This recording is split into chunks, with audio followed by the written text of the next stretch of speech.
What's up, everybody? Welcome to this week's episode of Ringside Insanity. This week is movie review. Before we get to our movie review, I need to, I need to step back here and apologize for a second. The way last week's show went was completely unacceptable, and I haven't read the comments yet, but I'm sure y'all are agreeing with me out there in YouTube land.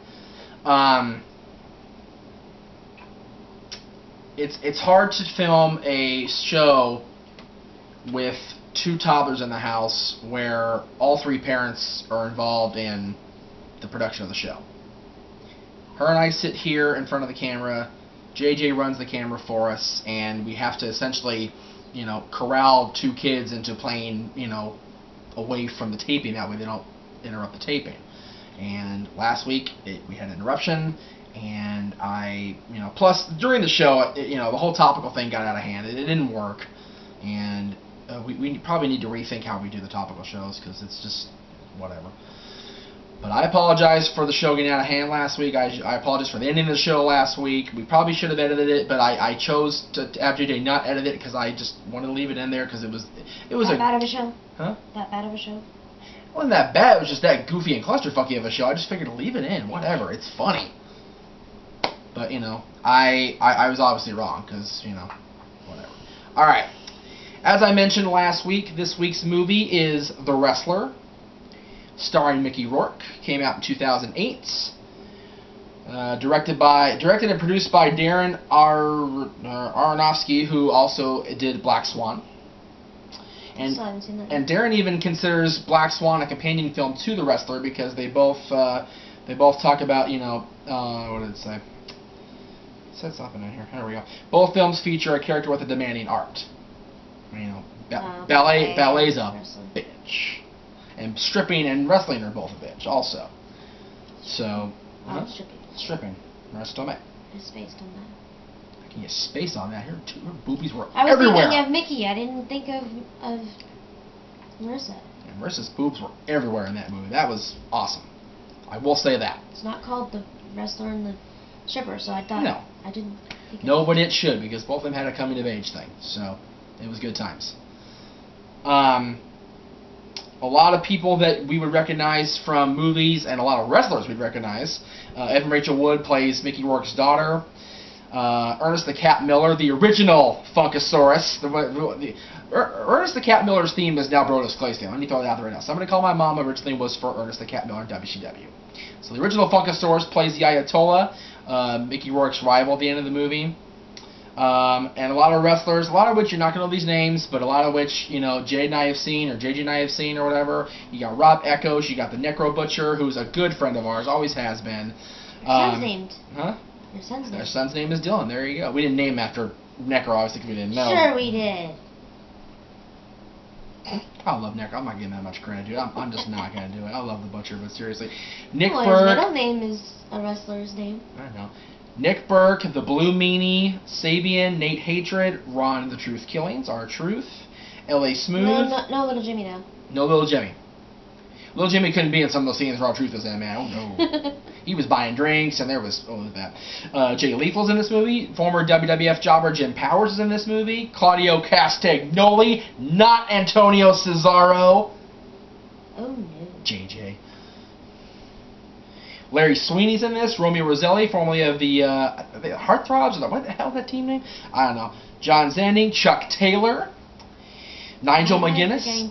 Chuck Taylor is the guy at the PWG that always scream and always mainly wrestle the girls just to be a little pussy boy. You know him if you saw him.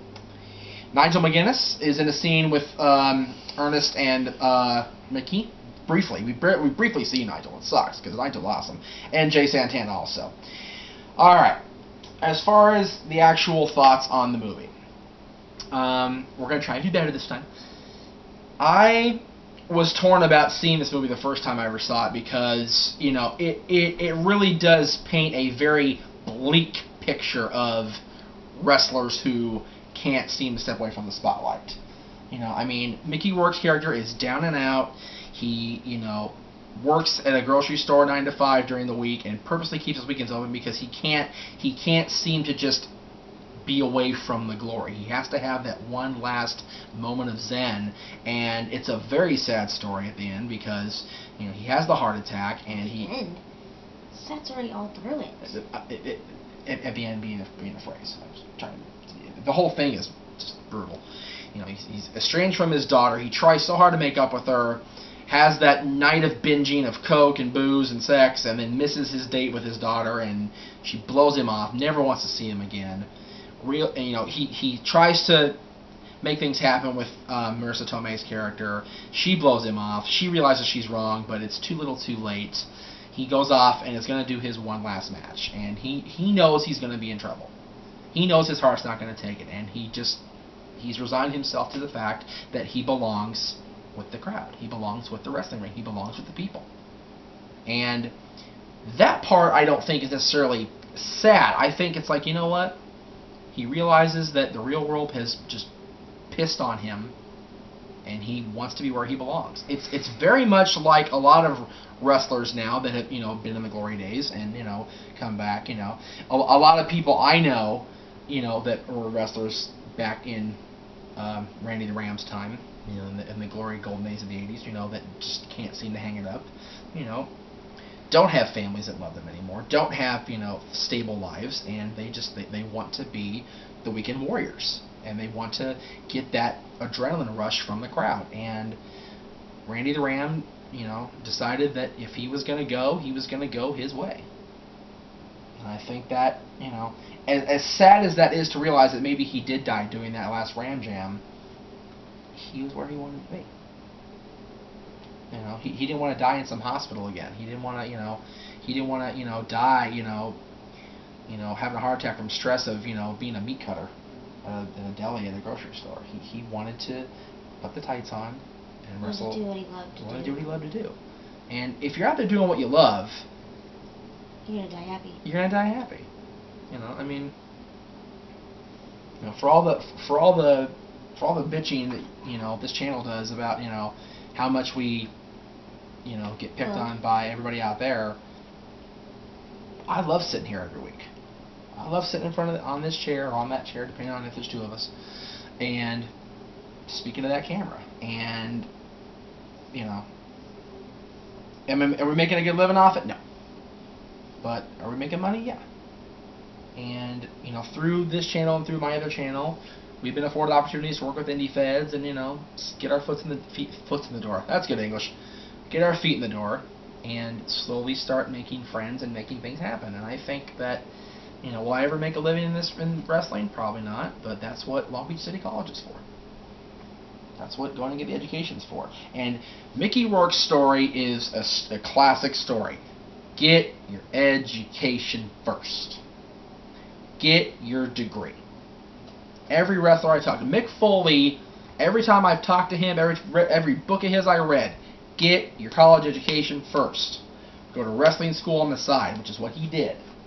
You haven't read Foley's first book yet, and it's a very long read, and I know you don't like long reads like that, but he talks about going to college during the week and then driving from Long Island to Pittsburgh every single weekend to get training. That's what you do. You get your education. Wrestling's a secondary thing until you're ready.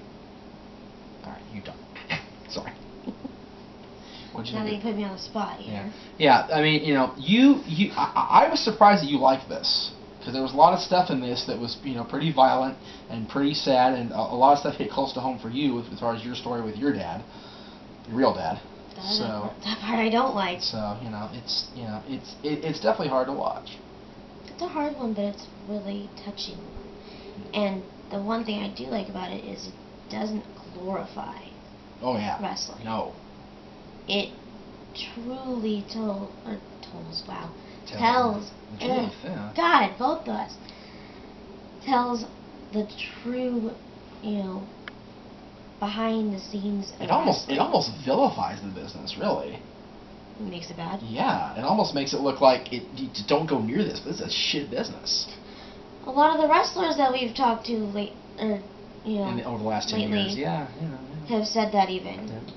They've gone through it, and they say to the girls and guys that want to go into it don't. Yep. You know. Every school I've gone to, the first thing they say is this is not ballet. This is not for everybody. You're gonna. It's not just fun and games. It's not. actually something hard on your body. I mean, granted, training now is much less brutal than it was when Vern Gagne was running camps or things like that. Turned PG. Stu Hart. Yeah, oh God. Can you imagine people training with Stu Hart now? Yeah, right. That's why That's why Lance Storm's camp is so awesome, because he's still old school. Ask Nick Madrid. It's because we turned all PG. Yeah. So of course it's going to be easier because we're not doing all the hard moves Not that just PG. Used to kill people and friggin' make them bleed. Yeah, not just PG, PC. That's the problem with today. Everybody wants to be so politically correct and not offend anybody. Fuck that. Now, that's what makes the movie awesome. They don't if they offend the limits. they reach and extend over the limits. If they offend somebody, tough shit. It's an awesome movie. It is an awesome movie. I give it at least a 7. And I give Mickey Rourke all kinds of credit and especially for the Necro. The Necro Butcher. I was gonna say I give Mickey shit. Rourke credit and credit because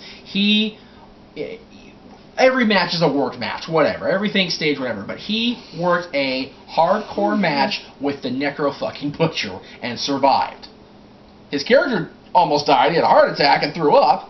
But my God, Easy. it's crazy. So I definitely give this the critical acclaim it got in the last, when it came out. Definitely 5 out of 5, and 10 out of 10, 20, whatever. This is one of my favorite wrestling-related movies that I've ever seen. For drama, yeah. No. I mean, I do have, the stoner ones that are wrestling-related too that I love. Right. But this one as drama, as real as it is. As far as showing the actual business of wrestling, not just a movie with wrestler A in a funny situation. Yeah, exactly. Yeah, exactly. Yeah. This is everything that No Holds Barred wished it was. It told the truth. Yeah, and exactly. that's what I like about it, because I don't like lies. I like truth. And I commend the producers, and you know what's really cool? I got to give a guy credit that never gets enough credit, because he's always painted with the douche paint, and that's Axl Rose. Axl Rose donated, whatever song that was. Shit, I forgot. Sweet Child of Mine. Sweet Child of Mine. Oh my God. The Guns N' Roses song Sweet Child of Mine for Mickey Rourke to come out to at the Ring of Honor match, because the budget was only $6 million on this movie. It made like 6 times it back or whatever. It was ridiculous how much money this fucking movie made. And they couldn't afford to buy the rights to, or lease the rights to Sweet Child of Mine. Axl was like, here you go. So, bravo to Axl Rose. He's not a douche 100% of the time, kids. Even though Rocky Horror always say Axl Rose must die. Remember? During the Eddie song. Yeah. I was trying to think about what that was. I couldn't say it last night when we were talking about it. I was like, whatever. Alright. Movie review is done. Next week's topical show will be better. I vow. One thing I do have to say about the movie, though, is yes. if you do have problems with your father, whatever, it is a very hard thing to watch. If you're in a father-daughter relationship, relationship that is fucked up, it is a tough pill to swallow. I had a bathroom break because of it. I couldn't watch it again. It's hard. I've seen it 3 times and I couldn't watch it. Yep. I had to go potty. Alright, kids. Thank you all for watching. I hope we did better for you this week. Like I said, next week's topical. Better. We'll do good for you. Thank you all for watching. Huh? Did it? Here we go again. Let's quit overhead. See you guys next week.